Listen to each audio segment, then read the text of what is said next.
નર્મદા વિદ્યાલય ખાતે શાળા સલામતી સપ્તાહ અંતર્ગત જીએનએફસી ફાયર ટીમ દ્વારા ફાયર સેફટી ડેમોન્સ્ટ્રેશન યોજાયું હતું। હાલ સમગ્ર ગુજરાતમાં રાજ્યમાં તારીખ 29/1/2024 થી 3/2/2024 સુધી શાળા સલામતી સપ્તાહ 2024ની ઉજવણી કરવામાં આવી રહેલી છે, જે અંતર્ગત જીએનએફસી નર્મદા વિદ્યાલય ખાતે ફાયર ટીમ દ્વારા જીએનએફસી નર્મદા વિદ્યાલયના વિદ્યાર્થીઓને આગ લાગવા માટેના જવાબદાર પરિબળો, આગ લાગવાના કારણો તથા આગ લાગે ત્યારે કઈ કઈ બાબતોની કાળજી રાખવી અને કઈ બાબતોથી દૂર રહેવું તે વિષય પર માર્ગદર્શન આપેલ હતું। આ ઉપરાંત ટીમ મારફત આગના વિવિધ પ્રકારો તથા કયા પ્રકારની આગ લાગેલી હોય ત્યારે તે બુઝાવવા માટે શેનાથી બુઝાવી શકાય તે અંગેની ઉપયોગી માહિતી શુભમ જૈન તથા તેમની ટીમ દ્વારા આપવામાં આવેલ હતી।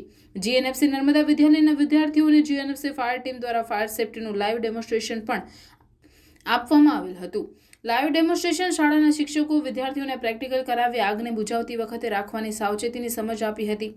જીએનએફસી ફાયર ટીમનો જીએનએફસી નર્મદા વિદ્યાલય ભરૂચના આચાર્ય રાકેશભાઈ એસ ગાંધી તથા સમગ્ર શાળા પરિવારે વિદ્યાર્થીઓને જીવન ઉપયોગી જ્ઞાન પીરસવા બદલ આભાર વ્યક્ત કર્યો હતો।